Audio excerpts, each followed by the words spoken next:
இப்போ வந்துப்பா நம்ம வந்து அப்பா சோத்து கத்தலை இருக்குல்லப்பா அதில் வந்து நம்ம வந்து இப்போ குழம்பு வைக்க போகிறோம்ப்பா. வாங்க எப்படி வைக்கலான்னு பார்க்கலாம். வாங்க அடுப்பத்தை வச்சுக்கோ.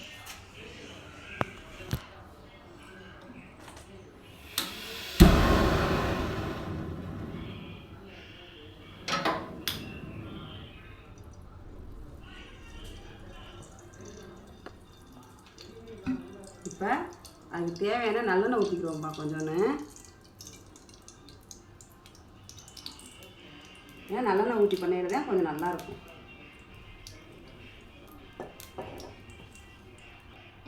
நல்லெண்ணெய் ஊற்றணும்லப்பா, அதோட கோல்டு எண்ணெய் இருக்குது, அதையும் கொஞ்சம் ஊற்றிக்கிடுவோம்.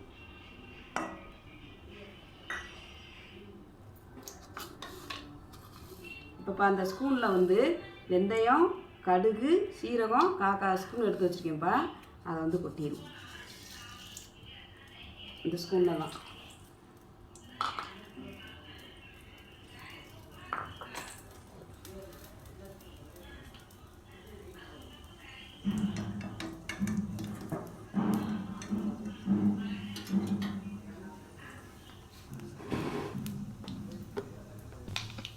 இந்தளவு கடுகு வெந்தயம் எல்லாம் பொரிஞ்சிடுச்சுப்பா. இப்போ வந்து வெள்ளைப்பூடு போட்டுக்கோங்கப்பா.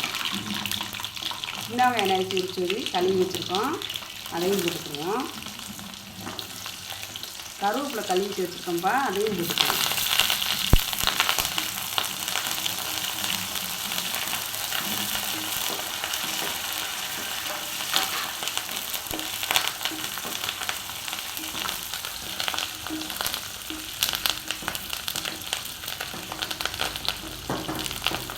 நல்லா ஓரளவுக்கு வெங்காயம் நல்லா வதங்கட்டுப்பா.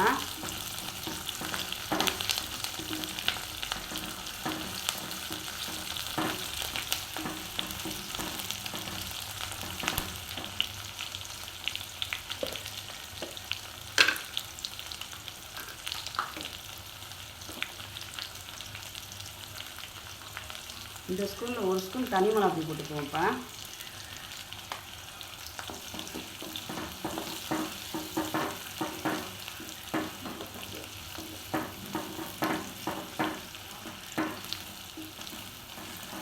நல்லா வெங்காயம் இது நல்லா வேகட்டும். வெள்ளைப்பூடலாம்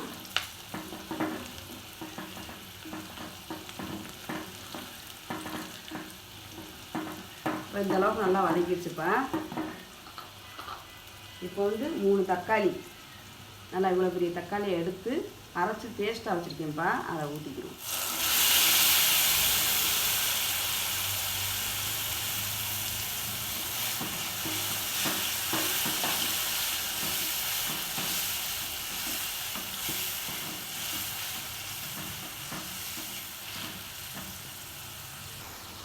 இப்போ வந்துப்பா இதை வந்து நறுக்கியும் நம்ம வந்து வதக்கிக்கிடலாம்ப்பா. இதோட தக்காளியோட நம்ம சேர்த்து வெங்காயத்தை சேர்த்து அரைச்சி ஊற்றலாம். ஆனால் நான் வெங்காயம் வந்து வதக்கிக்கேன், தக்காளியை வந்து பேஸ்ட்டாக பண்ணியிருக்கேன்ப்பா. ஏன் பேஸ்ட்டாக பண்ணோன்னா நான் வந்து தேங்காய் ஊற்றலை, அப்போ தான் ஒரு குழகுழப்புனா தன்மையாக இருக்கும். அதனால தான் வந்து தக்காளி வந்து பேஸ்ட்டாக பண்ணியிருக்கேன். நீங்கள் எப்படி வேணாலும் பண்ணிக்கலாம்ப்பா, உங்களுக்கு தேவையானது. இப்போ தேவையான உப்பு போட்டுருவோம்ப்பா.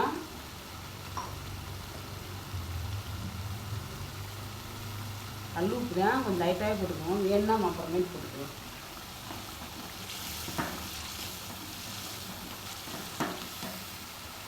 இப்போ இதேமாரி சோத்து கத்தாலைப்பா, 2 சோத்து கத்தாலை அப்படியே நேராக கீறி அதில் உள்ள ஜெல்லெல்லாம் எடுத்து 2 இது எடுத்துருக்கேன்ப்பா. இதை வந்து கழுவி 4-5 கழுவு கழுவிண்டா இந்த கிண்ணத்தில் இவ்வளோவுக்கு எடுத்துருக்குப்பா. நான் பாருங்கள் சீச்சு வச்சுருக்கேன் பாருங்கள், சோத்து கத்தாழை 2 இது, இதெல்லாம் வேஸ்ட்டு.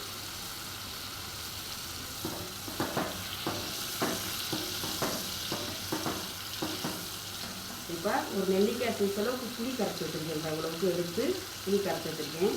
அந்த புளி தண்ணி ஊற்றி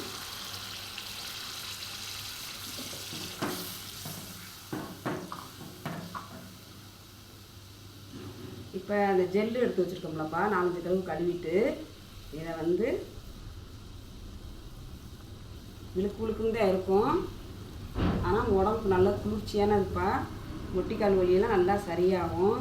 நம்ம உடம்புல எவ்வளோ ஹீட்டாக இருந்தாலும் இது வந்து எடுத்துருப்பா. இதெல்லாம் யார் இப்போ உள்ளவங்களாம் செஞ்சு சாப்பிட்றாங்க? இதெல்லாம் அந்த காலத்தில் பெரியவங்கலாம் செஞ்சு சாப்பிடுவாங்க.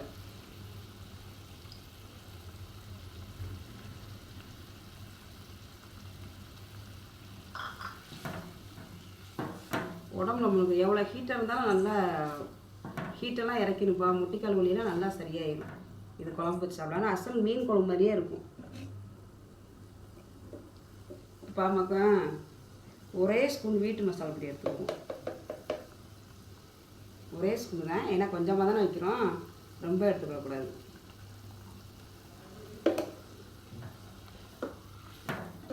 இது வந்து கொஞ்சம் பெரட்டினால தான் வைக்கணும், ஆனால் தேங்காய்லாம் ஊற்றக்கூடாது. இப்படி வச்சு சாப்பிட்டு பாருங்கள் எப்படி இருக்கும். இது வந்து என் மாமியோட அம்மா வந்து இதெல்லாம் வைப்பாங்க, நான் சாப்பிட்ருக்கேன்.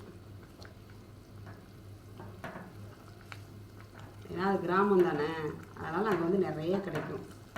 இதுலேயே வந்து பிரண்ட குழம்பு வைப்பாங்கப்பா, அதுவும் நல்லா வச்சு வைப்பாங்க.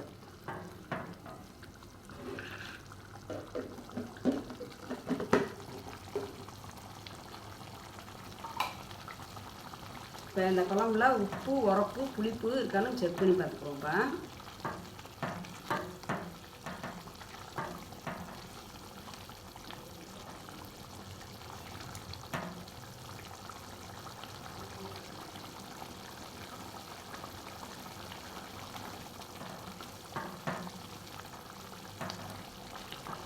நம்ம உடம்பு ஹீட்டாக இருக்குன்னு வச்சுக்கோங்களேன், இந்த பிரண்டை இந்த மாதிரி சீச்சு 4-5 பேர் கழுவிட்டு மோரில் அடித்து இது குடித்தா நல்லதுப்பா. வாரத்தில் ஒரு நாள் சோத்துக்கத்தாழை குழம்பு பாருங்கப்பா, எந்த அளவுக்கு பொழிச்சு எப்படி எறும்பு பார்த்தீங்கன்னா எண்ணெய் பிரிஞ்சு இப்படி பிறட்டினால தான் பாய்க்கணும் சோத்துக்கத்தாழை. தேங்காயை ஊற்றக்கூடாதுப்பா சோத்துக்கத்தாழைக்கு.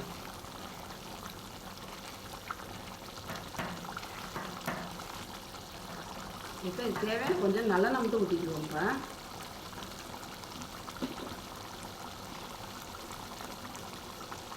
புளிப்பு வந்து கம்மியாக தான் போடணும்.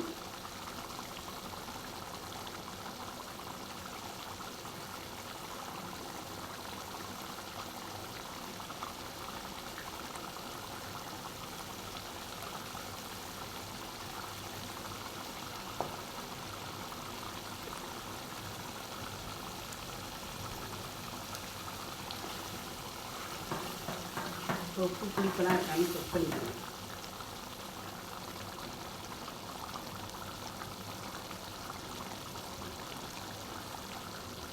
உப்பு மட்டும் லைட்டாக பத்தாதுப்பா, இந்த அளவுக்கு போட்டால் போதும்.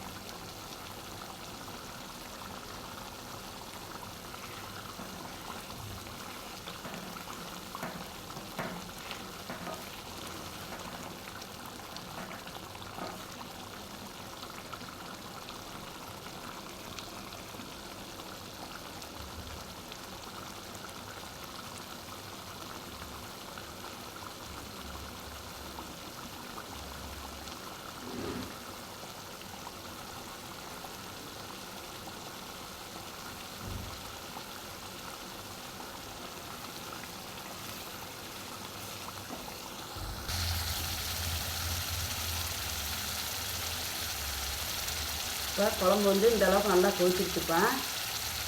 இதை வந்து நம்ம அப்படியே இறக்கி வச்சுக்கலாம்ப்பா. இதுக்கு வந்து நம்ம வந்து வெஜ்ஜு காய் எது வச்சாலும் நல்லாயிருக்கும். அப்புறம் சுட்டு சாப்பிட்டா இன்னும் டேஸ்ட்டாக இருக்கும்ப்பா இந்த குழம்புக்கு. 3 வாரம்னாலும் ஃப்ரிட்ஜில் ஸ்டோர் பண்ணி வச்சு இந்த குழம்பு சாப்பிட்டுக்கலாம்ப்பா. இப்போ உள்ள பிள்ளைலாம் யார் சாப்பிடுங்க, எப்படி வச்சு கொடுத்தா தான் சாப்பிடுங்க. சும்மா கொடுத்தா சாப்பிடுங்களா, சீச்சு கொடுத்தா சாப்பிடாது. ஐயே என்ன கசப்பு அப்படிங்கிறது. இப்படி வச்சு பாருங்கள், செம்மையாக இருக்கும் குழம்பு. இப்போ கத்தாழை குழம்பு வச்சுட்டேன்ப்பா. கத்தாழை குழம்பு வச்சுருக்கேன். நீங்களும் உங்கள் வீட்டில் எல்லாத்துக்கும் பண்ணி செஞ்சு பார்த்துட்டு எப்படி இருக்குன்னு சொல்லுங்கப்பா. எங்கள் சேனலுக்கு வந்து லைக் பண்ணுங்கள், ஷேர் பண்ணுங்கள், சப்ஸ்கிரைப் பண்ணுங்கள், கமெண்ட் பண்ணுங்கள், பெல் பட்டனை கிளிக் பண்ணிக்கோங்க. இப்போ அடுத்த வீடியோவில் பார்ப்போம். பாய்.